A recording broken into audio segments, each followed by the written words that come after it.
If there was a term that was stronger than Zionist, I would adopt it.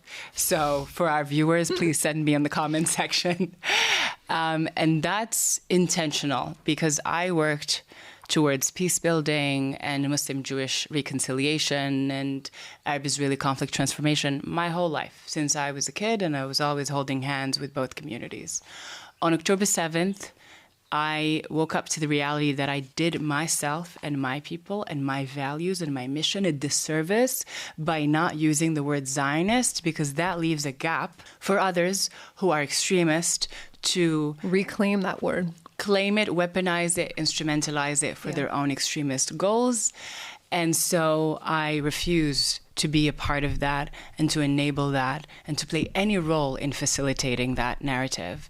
And I think especially at a time when the idea of Zionism is so divisive, it's so important for everyone to claim it so that we cannot allow extremists from any region to actually corrupt the beauty, the ideals, the liberation of Zionism. And because I realized you can't normalize the relationship without normalizing that as yourself, operating in those spaces. Putting a face to Absolutely. The word. And it weeds out people who are not actually interested in a sustainable resolution to this conflict and in a better future. It weeds out people who would rather destroy avenues of dialogue and peace than actually build a new Middle East.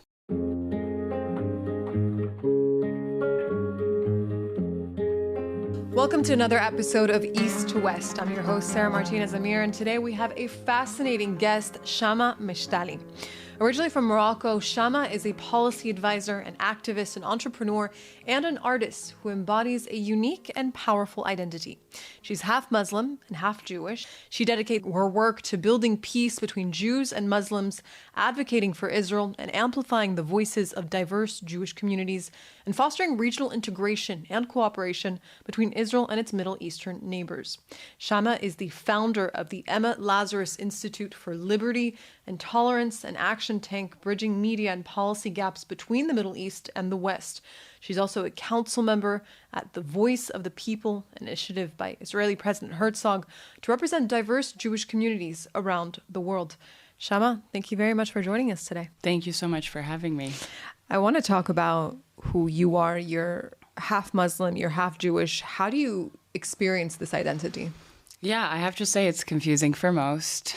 When I did that campaign video with Facts for Peace explaining my identity and sort of standing for Israel and explaining that Muslims are not persecuted or oppressed at all, as many organizations might have people believe within Israel, people literally said in the comment sections that I must be AI generated. So let's first start by saying I'm real, flesh and bones. She's not fake. And I understand why they're so confused, because those two identities have been pit against each other and instrumentalized to wage wars and violence and oppressive systems of abuse against all indigenous communities of the region, not just Jews. And that narrative that someone can simultaneously carry both cultures and have fluency in both cultures is just not represented at all. But it's so further away from the truth, because when you think about the identity of Mizrahi Sephardi communities who have had an accumulation of heritage that was shaped by the Muslim world, of course they have that ability to sort of travel and to navigate between those two identities. Absolutely. So just for our audience who doesn't know me or has never heard of me, I'm just going to sort of start with the basics. Absolutely. So I grew up in Casablanca, Morocco. My mother is Muslim from the north of Morocco, from Tangier. My father, although grew up in Casablanca, is originally from Essaouira, and that's where my Jewish heritage comes from. Essaouira used to be a big Jewish city, essentially very spiritual. I think of it like Tzfat, actually, and even the colors are very similar with the blue and white. So there's spirituality in the air, lots of Heilulot, not just in Essaouira, but they take place around that area as well. And so from a young age, I knew that our story was a bit different in a sense that the questions and the culture and the sort of diversity that I experienced at home was just not represented in public spaces, in the media, in school. So what were some of the reactions that you faced when you would tell other kids that you're not just Muslim, you're also Jewish? Yeah, so I wouldn't always tell the other kids for self-preservation. And it also took me time to actually understand that I am a Jew. Of course, because of sort of the Christian Eurocentric view of Jews that has pushed Judaism and Jewish communities into just a religion, I felt like that was not accessible to me. And especially when we think about how Judaism looks like in Mizrahi Sephardi spaces, right? So growing up in Morocco, if you don't have a mother who's Jewish, then you're not seen as Jewish. Right. And it really took me a long time to understand what my Jewish identity actually means and to fully internalize the communal, cultural aspect of Judaism, right, which is central to the Jewish peoplehood experience. And so I myself was exploring Jewish history, Jewish identity, Jewish questions, advocating for Jewish visibility and representation. And I was actually... You were doing this all on your own? All on my own since middle school. Wow. And I was also pushing against extremism really, really young, because I realized it's just pushing away my narrative and the narratives of my ancestors, right? And the women who have come before me, right? And yesterday it was International Women's Day. And so I was always sensitive to the erasure of specifically Jewish indigenous women from North Africa. And so I was always trying to counter those narratives that erased us, and didn't necessarily say it's because I am a Jew, because it took me a long time to understand that in fact I am a Jew. Were people receptive to you talking about these narratives, these alternative Jewish narratives, specifically through women in Morocco? My God. Ever since I can remember, and even before the resistance to those ideas and beliefs, narratives and stories that I shared in my schools and my communities, I went through a lot of anti-Semitism. And I also realized that in our language lies a lot of anti-Semitism. And that made me, of course, question, how much I'm going to be able to share and to discuss with my peers and my communities. And this will get increasingly worse because I was born in 1992, so grew up during what really was a consolidation of Islamist power. So an Islamist insurgency all over North Africa and the Middle East. Of course, there was the influence of Wahhabism, TV channels that were sprouting all over that are teaching what a purist version of Islam is supposed to look like. And so that extremism was felt more and more in my surroundings, in my culture, in my schools. All of a sudden, in the early 2000s, I start seeing that a lot of the girls around me are starting to wear the hijab, which was not something that I knew from before that, the early 2000s. At the same time, there were more terrorist attacks and terrorist cells being challenging the monarchy and also being dismantled at the same time.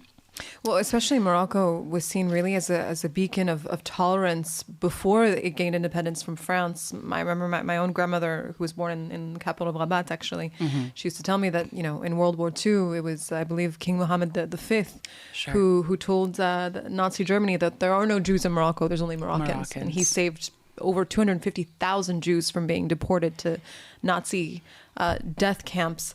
And it's so sad to see that tolerance has very slowly dwindled down, and we're really seeing the opposite today. Yeah, and it hasn't necessarily dwindled down from the monarchy, for example, right? There is a long history of Muslim-Jewish syncretism and cross-pollination and collaboration between in the various dynasties, but especially the Alawite dynasty and the Jewish community. As you know, the king today's main advisor is André Azoulay, who's, a beacon of hope and a symbol of the Jewish community and sort of the story of, what happens when Muslims and Jews cooperate. And that's a really important story to mention of King Mohammed V, because it's very underrepresented all over the world. It's not really mentioned even in the context of the righteous people, the righteous among nations. So it's important to reclaim those narratives and to push them forward as a possible avenue for hope and as a tool for people to internalize that not all Muslims hate Jews, for example, right? But the challenge there is not necessarily because the monarchy has moved away from the spirit of tolerance and pluralism, but that there are extremist organizations and individuals that have been operating all over the Middle East and North Africa, recruiting people into Islamist ideology and through a socialist agenda, of course. And this is kind of the legacy of the Marxist pan-Arabist and then Marxist Islamist ideology all over the Middle East and North Africa, which, as a side effect of that, the Nazification of the Arab world happened. But essentially, we had to contend with this rise of extremism, which literally seeks to dismantle the governing bodies and the monarchies and essentially the anchors of stability across the Middle East and North Africa so that they can rise to power and get to their ultimate goal, which is to set up a caliphate min al-Mashriq ila al-Maghrib, from the Mashriq to the Maghreb, and obviously extending westwards and eastwards as much as they can because it's kind of baked into the ideology. As a policy advisor, how do you view the situation in terms of being able to de-radicalize the MENA region and the Middle East? So I really believe fundamentally that the only way to de-radicalize the Middle East and North Africa is through the Abraham Accords regional integration and normalization. Why? Because unfortunately, the Palestinian cause has become the bedrock, the foundation of extremism. And so there can only be a decrease in extremist sentiment through, obviously, a resolution in this conflict and through an engagement, an active, proactive engagement with Israel that allows the Middle East and North Africa to actually understand what Israel is, what the Jewish people and the Jewish nation is like, from a tangible perspective, from a people-to-people relational aspect, because, of course, if you sign peace deals without... We get cold peace deals like we have with Egypt. I'm curious to hear, obviously Israel and Morocco signed a peace deal through the Abraham Accords. Do you feel like that has changed the perceptions and the sentiments towards Israel, the Jews in Morocco? Well, it's not even about feeling, it's about data, right? And we have data from after the signing of the trilateral agreement between Israel, the U.S., and Morocco that came out a couple of years after and 3 years after, so prior to October 7th. And we saw an incredible increase in the warming of the relationship. I would say particularly after 2 years since the signing, because there was a lot of momentum, there was a lot of energy, there was a lot of, tourism was booming, for example. Israelis were looking at different investment opportunities, real estate opportunities, taking American Jewish organizations and Israeli organizations were taking tours and delegations and sort of setting up these new experiences, whether it's spiritual or cultural or political, which meant that invigoration in the economy was felt through the sort of the 99%. So there was a lot of hope. I would say shortly before October 7th, attitudes started to not necessarily shift, but people started to question a lot more the relationship, specifically the advantages of the relationship, because as with all peace deals and sort of top-down approaches, the elite ends up sort of essentially being represented with the benefits, especially publicly, been associated with the benefits of these new economic, trade, cooperation, defense deals. And the populace started to question, well, what do we benefit from this? What are we getting out of this deal? Yeah. And that's also because the peace deal came through the fall, and there was actually a brilliant execution politically, which we can talk about. But it came through the fall and the delegitimization of the Islamist Party in Morocco, because the head of the Islamist Party signed the peace agreement with Israel after decades of him being publicly severely anti-Zionist, so that delegitimized him, and the party created friction within the party. So what was interesting then was the arrival of a new government, what seemed like a very moderate, progressive, essentially, government, very libertarian, and represented by 7 women getting elected to head strategic ministries, as well to head mayor positions in strategic cities. And so that was very hopeful, especially after over a decade, or almost a decade of Islamist rule in the government in Morocco post-Arab Spring, right? And so people were frustrated with that narrative, the rhetoric of the Islamists, who tend to be very populist, and that's why they can skew public opinion very quickly. You know, they lean on religious fanaticism, emotions to appeal to the general population. And so they had been promising these like social and socioeconomic reforms, and what they ended up doing is actually stripping away a lot of civil liberties, freedoms of expression, and so the whole goal of that people-to-people peace is really deflect. Well, so it's not, because we didn't have enough time to, I think, really set the foundation for people-to-people peace. And that's, I think, an aspect that was not very well understood in Israel or in the United States, because, of course, the threats of Islamist ideology and organizations and terrorism is much greater within the Middle East and North Africa, outside of Israel even. Right. We don't necessarily... As we know very well. Yeah. Yes, we don't necessarily hear about it in the West. And so these monarchies that are trying to sort of hold a stable environment and push for social and economic reform, all while not allowing and essentially preventing the Islamists from rising into further power, that's basically a balancing act. And so to just coming as a normalizing force and to say, now that we have a peace deal, we can change the ground completely, is just a little bit naive.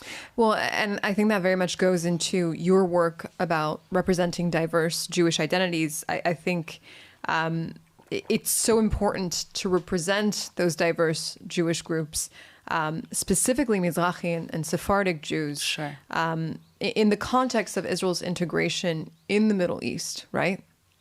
Absolutely, because that becomes an immediate bridge towards or what we call a narrow bridge here, towards the Arab world. And we essentially can use those hundreds of years of heritage and culture and sort of cultural fluency between East and West as the glue to bring Israel and the Middle East closer to each other, and to integrate Israel, what I say is organically, within the fabric of the Middle East. Yeah. And I think that's really the only way to move forward.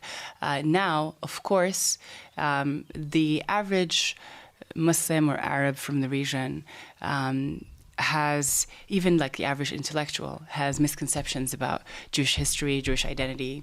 And so what are some of the biggest misconceptions that you come across? Yeah, so I'll start with this one, which is that it comes even from the most educated elites, which is that the Jews who have had diasporic experiences in the Middle East and North Africa are seen as acceptable in the region, somewhat indigenous to the region, so we'll accept them. But the other Jews who come from Europe, they got to go back. Exactly. And so I'm saying this because it's important to build bridges in both directions, where we are leaning on and leveraging the Sephardi Mizrahi story to build better understanding, but at the same time not compromising over the larger Jewish story, which is inclusive of the indigeneity of people who have had Ashkenazi and European and American diasporic experiences and who have gone through horrific massacres and persecution as a result of being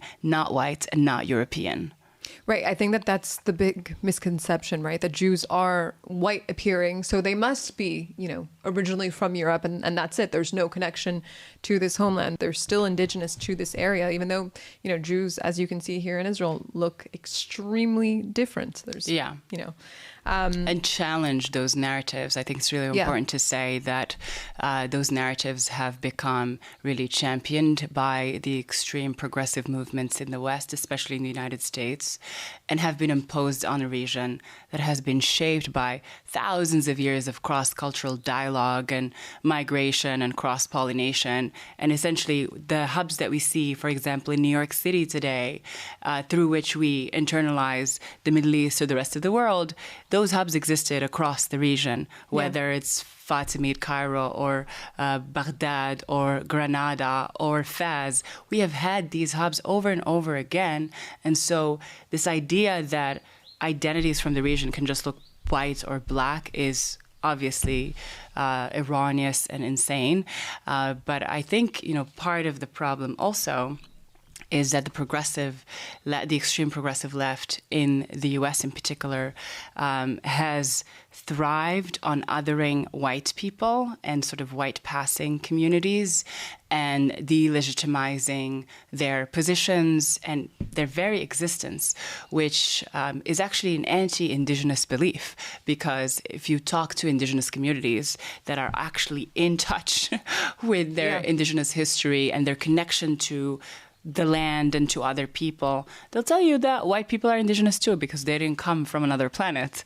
And so the Jewish model in Israel really challenges all of these perspectives and dismantles these ideas because they are not perfect, right? They are not actually universal. And that's what makes people really afraid, I think. It's also, that aspect of Jews being indigenous to Israel and very much part of our daily practices in religion is so often misunderstood.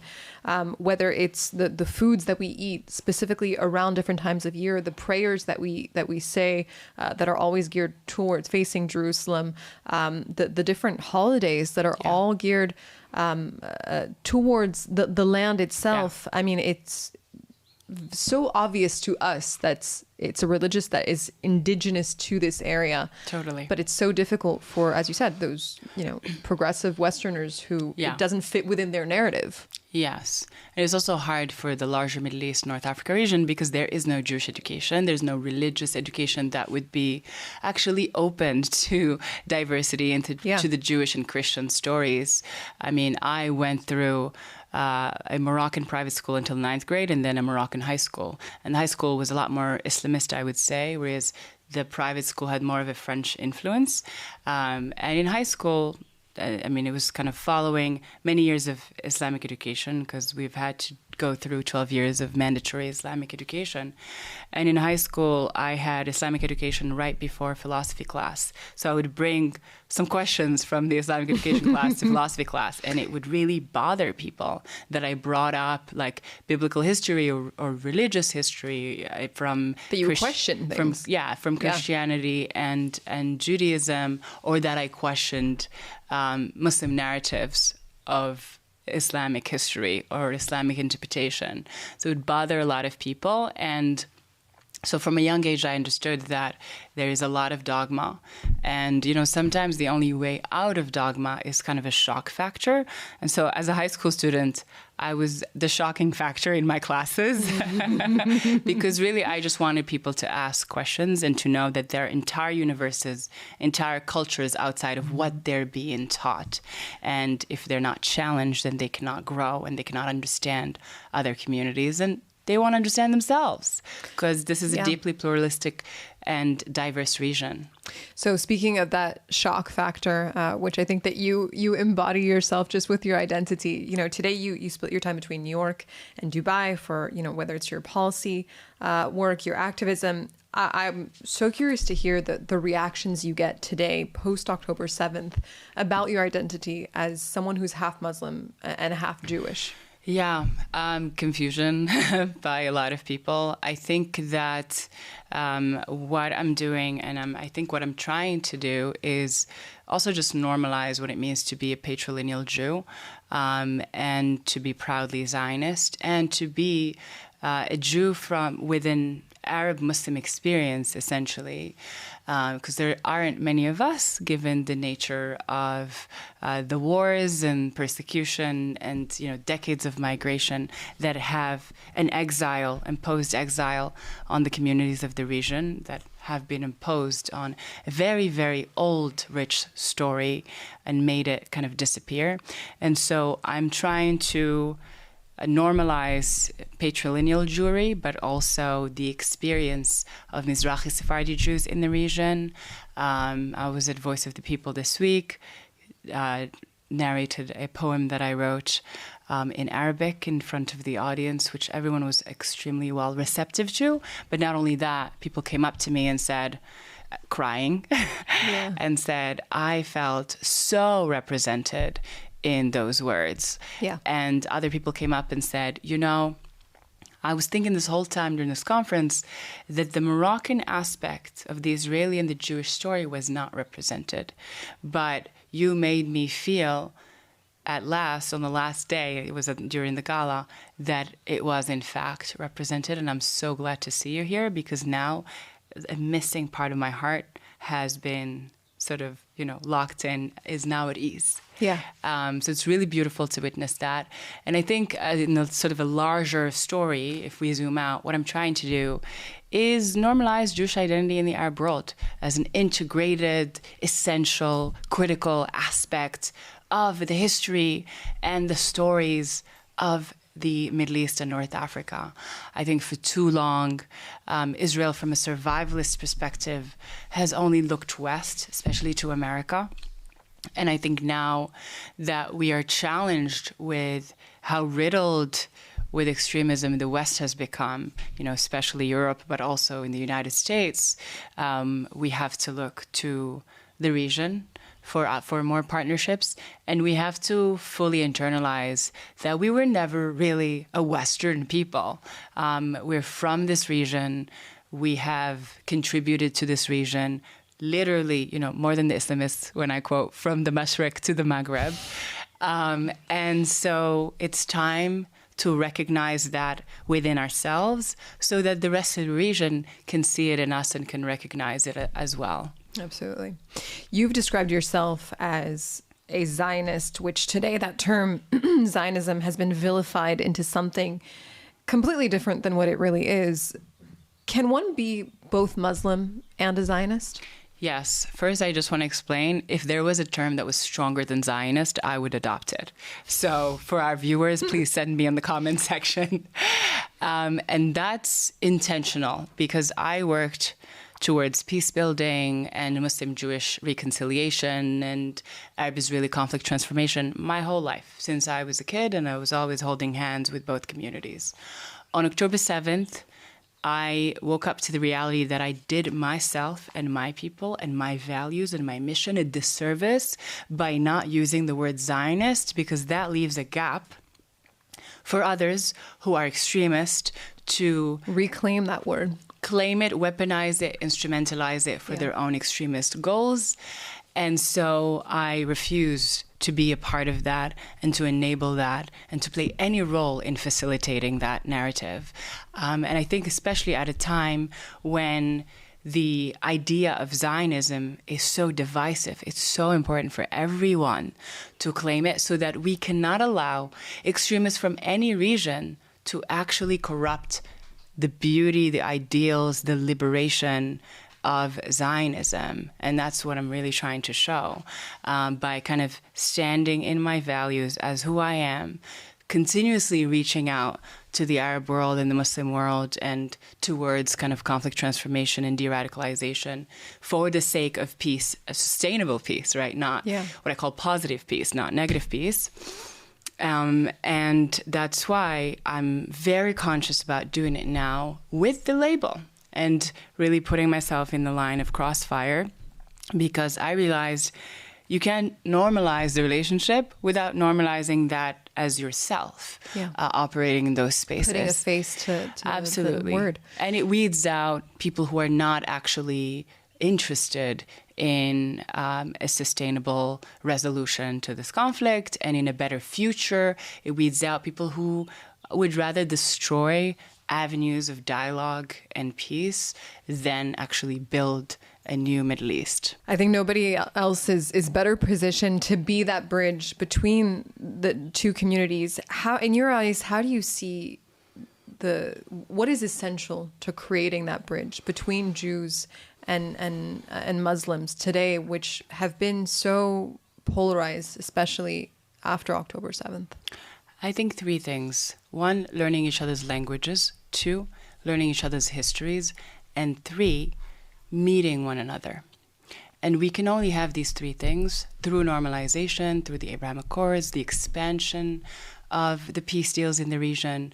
Because what people have to realize is, the BDSers, the SJPs, the JVPs, they're only interested in stopping any avenues of dialogue. And so they're only interested in division. Absolutely. Rupture, separation, division. Why? Because they're kind of, championed by Islamist organizations that would rather see chaos and turmoil so they can step into power and consolidate their power and rule over the entire region. Now, to rebel, to actually resist as Jewish people, as Zionists, as people who want the best for human civilization, to rebel against this is to create those bridges, is to continuously reach out and learn about the other. And it's really challenging, especially in moments of war and deep trauma. I don't expect Israelis to wake up today and say, I'm fine, extending a branch of peace to my neighbors, or that I want to learn Arabic. It's really difficult because the trauma that our people have gone through since October 7th, obviously and before, but really since October 7th, has awakened even ancestral wounds. And so our people cannot be expected to just create avenues for dialogue when they themselves don't feel safe. And I think that's really fundamental to anyone who's trying to do this work, is that we cannot set up spaces for conflict transformation without ensuring deep trust and deep safety, especially for the Jewish community, because the trauma of the Jewish community is very different than the trauma of the Muslim community. And I've explained this right after October 7th. I made a long video that went viral saying, obviously, Jewish safety cannot, Palestinian freedom or liberation, it will not happen by compromising Jewish safety. And what I explained is that there is a deep safety trauma that lives in the Jewish body. I feel it. It's in my bones.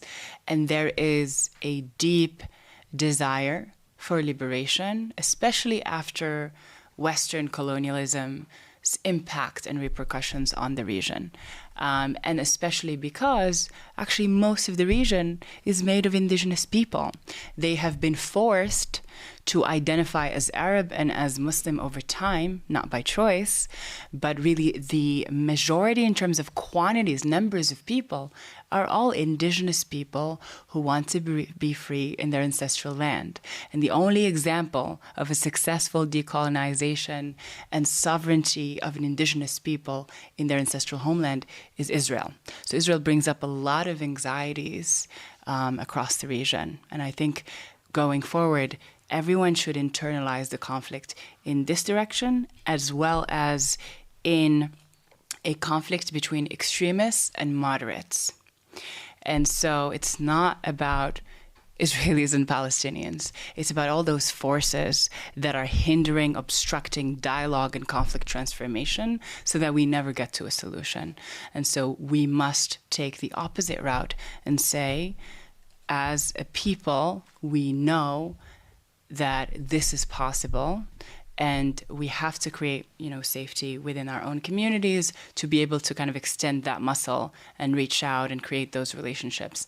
But I'm always constantly impressed by Israelis and their drive towards peace building and relationship building across the Middle East. I mean, as soon as... I think it's, really Israelis have nowhere else to go. Yeah. And so they're forced to make do with what they have, right? Absolutely. And just to be a little bit more open about this, after October 7th, I, as someone who grew up in Arab culture, couldn't listen to Arabic music for a while. Really? And it was really, really difficult for me. And I spoke to an Israeli singer, a friend of mine, and I said, how do you sing in Arabic after all of that trauma?